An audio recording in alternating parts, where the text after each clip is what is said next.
Hello everyone! Today we explore the story of the anime Harem in the Labyrinth of Another World. Kaga Michio, a young student, begins playing a cheap online game he believes is virtual reality. He suddenly wakes up in a barn and starts collecting items he finds along the way. After collecting the Durandal sword, he leaves the barn and finds several bandits attacking that village, even though he sees the bandits are high levels and Kaga is only level 1. He decides to attack them, stabbing 2 of them in the neck and making the rest of them flee. Samara, the village chief, appears and thanks the boy for protecting the village, rewarding him with abandoned equipment and a place to rest. At that moment, Kaga attempts to log out, but is unable to, and realizes the world around him is genuine, and he must complete the game before he can log out. A villager attempts to steal Kaga's captured loot and is sentenced to slavery. To sell his loot, Kaga collects the bandits of bounty and travels to the city of Vale. There, he collects the bounty and visits Alan, a slave trader who purchases the thief and reveals a new labyrinth has been discovered nearby. As Kaga is intrigued by the labyrinth, Alan suggests purchasing a slave. The boy is confused, but amused by the idea. Alan then explains he only deals with sex slaves, and suddenly a slave named Roxanne appears, and Kaga is hypnotized by the girl's beauty. The man realizes that Kaga is interested in the girl and claims that she is a beach woman, being very useful in combat, and is also a guaranteed virgin innocent girl. Kaga asks if the slave can betray his master, and Alan says no. He explains that without someone to inherit them or were promising them their freedom, a slave will follow them to the grave. Also, runaway slaves are devoted to bandits. Feeling guilty over considering it, Kaga is nonetheless dazzled by the possibility of a willing sex slave. But after Alan says the price is 450,000 gold and the boy says he doesn't have that money, Kaga prepares to leave and says goodbye to the girl, and Alan then says he can wait 5 days for him. The boy leaves the place determined to return in 5 days with the almost 450,000 gold needed to purchase Roxanne. 10 years later, the now older Kaga visits the village he first woke up in now with 5 female slaves, including Roxanne. Seeing a young boy named Mio, he gives Mio a sword called Simmer of Rage. Roxanne is curious, but Kaga only admits he knew Mio's father. In the present, Kaga has sold his loot, but still needs another 70,000 before he can afford Roxanne.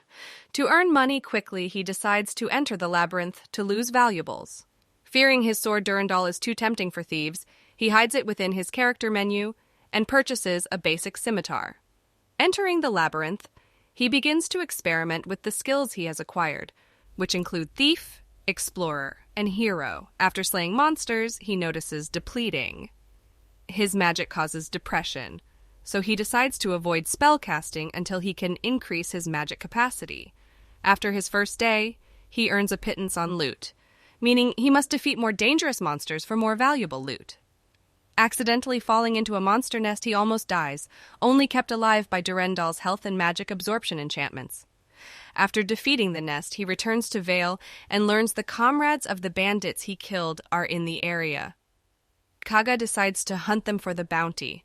Despite the increased risk, reasoning that bandits would want to stay hidden, Kaga visits the slums and discovers parts of the city, becomes a red light district after sunset. Despite the many distractions, Kaga locates a bandit and follows him to their headquarters. As there are a large number of separate bandit gangs, Kaga observes them learn their habits. His landlord informs him bandits began murdering each other after an important boss was killed and bandits began fighting to take over his territory. The bandits Kaga had killed before this were members of a losing gang the other bandits had driven out of Vale. With less than 24 hours to purchase Roxanne, Kaga makes his move infiltrating the headquarters. Kaga is able to kill several bandits in their sleep, but is forced to teleport into the labyrinth when other bandits are alerted, trading them in for the bounty. Kaga finally has enough money and purchases Roxanne from Alan. Roxanne surprises Kaga by apologizing for doubting he would be able to buy her. With the slave contract in place, Roxanne is happy to have an owner, and Kaga is able to relax. Now, he has succeeded in buying her. After finally being able to buy Roxanne and bring her home with him, they go to the inn, and Kaga asks the receptionist for a bigger room for the two. They go upstairs, and he finally finds himself alone with her. Roxanne is noticeably nervous, and Kaga realizes he mistakenly got a room with a double bed compared to two single beds, and is afraid the thought of sharing a bed scares her. He is able to reassure her that as well as sharing his bed, he mostly wants her to help him understand more about that world, as he came from very far away and needs to learn how everything works there. Also, Kaga wants her to accompany him into the labyrinth as a fighter, and Roxanne confirms he can count on her as she's a wolf kind and can help him in the fight. Being very useful in the battle, she starts unpacking, and Kaga notices she's barefoot and offers him his own shoes to use until they buy new ones, as any equipment there is made to fit the wearer. It fits perfectly on her. After an awkward hug, they go out to buy some protective gear for Roxanne. She assures him she can use what he already has, but Kaga doesn't have a shield yet, so Roxanne asks for a wooden shield. At the shop, and after Roxanne takes forever to choose a single item, they leave the store with all the items the girl might need. Roxanne then affirms they might need a cloak, as it is good for rainy days, and again the girl takes a long time to choose between two cloaks. Kaga is impatient, but remembers how the girl is cute, and he is happy to pass the time watching her. After finally choosing the one she wants, Kaga asks if the girl needs anything else, as that day is a special day to remember. Roxanne surely asks to purchase some undergarments, as she only has the one she is wearing. Excited, the boy then says she can buy a spare set. At the end of the day, they go back to the inn, still nervous. Bellum voice. Kaga needs to ask the girl to take a seat, and after sitting on the floor, assuming the bed is just for her master. Kaga pulls her into his side and says the bed is theirs, and she will sleep there too, and she doesn't have to worry about that. She appreciates it, as other masters ask for the slaves to sleep on the floor. Roxanne proves adept at repairing and maintaining equipment. But they both grow more nervous as night approaches. She checks her new sword, saying it needs some care, and asks Kaga to use her old undergarments as rags for maintaining their equipment, which the boy approves.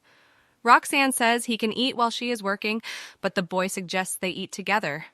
The girl starts to dress in her new clothes, making Kaga excited. But as he notices Roxanne is uncomfortable, he tries not to look but can't help it. He sees that Roxanne has a furry tail and is excited to touch it later. Suddenly, the receptionist brings hot water for them to bathe, and Kaga tries his best to contain his joy. As he was waiting to become intimate with Roxanne for a long time, he asks the girl to scrub his back, which the girl does. After that, he does the same for Roxanne and also washes her tail and her hair. When the girl is washing Kaga's hair, the boy can't wait anymore, and aware of the situation, Roxanne rushes to the closet and pulls her maid's clothes, asking if her master wants her to use it. Kaga says she doesn't have to, and after asking Roxanne to remove her undergarment, the two begin their intimate moment together through the night. The next morning, as they are getting dressed, Kaga asks her how he can add skills to his equipment.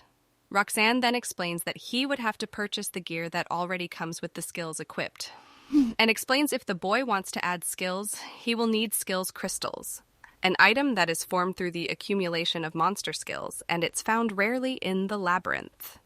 Edit text. To fuse the equipment and get the skills, a blacksmith is required. Kaga thinks about getting a job as one, but Roxanne affirms only dwarves to this job. She further explains that hiring a blacksmith is also not recommended, as it fails most of the time, and they dislike direct transactions. Even if they found one, there's no telling if you can trust them, as some dwarfs already made fortunes by pretending the fusion process failed in selling the equipment with skills later. Roxanne finishes saying it's a different story if you become friends with a blacksmith, and upon hearing this, Kaga is determined to recruit one for their party. They leave the and fully equipped with their gear, and upon heading to a dark alley, Kaga opens a portal that transports them directly to the first floor of the labyrinth. As they walk, Roxanne leads the way after smelling some monsters and abilities due to her being a wolf kind. She asks Kaga to lend her a magic crystal, and as the boy doesn't know what that is, she explains that monsters are made of magic power. And when they are defeated, it gradually accumulates, eventually forming a magic crystal being used by guild temples as energy sources. She needs Kaga to lend her one because it's not possible to store magic power when you defeat monsters unless you have a magic crystal, making the boy disappointed as he wasn't aware of all that. Roxanne still explains that the magic crystal is probably the most valuable item that can be acquired in the labyrinth. Kaga asks how to get it, and she says besides the labyrinth, the empty ones can be purchased from guilds. Upon knowing all this new information, Kaga affirms they will buy some later and they head to the monster's path. The boy draws his sword and manages to eliminate the creature in one blow, making Roxanne impressed with her master. After smelling the next path, they head forwards and eliminate more monsters.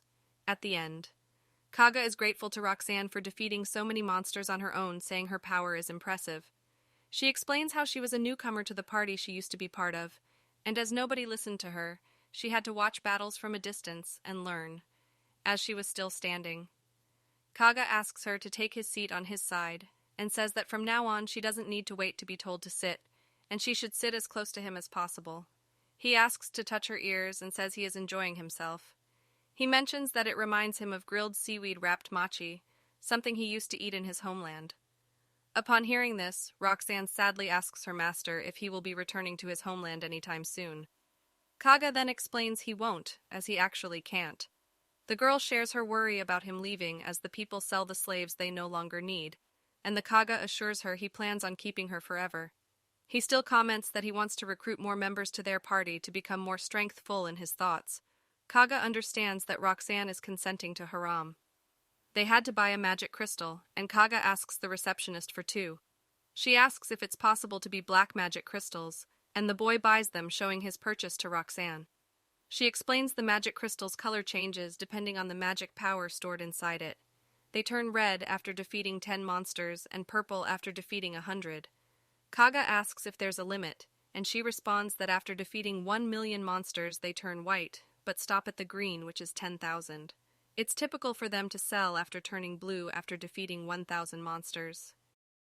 Kaga suggests they head back to the labyrinth and they go after he easily eliminates the monsters. Roxanne comments how the first-floor creatures don't stand a chance against him and ask for them to head to a higher floor, as the boy thought it was going down.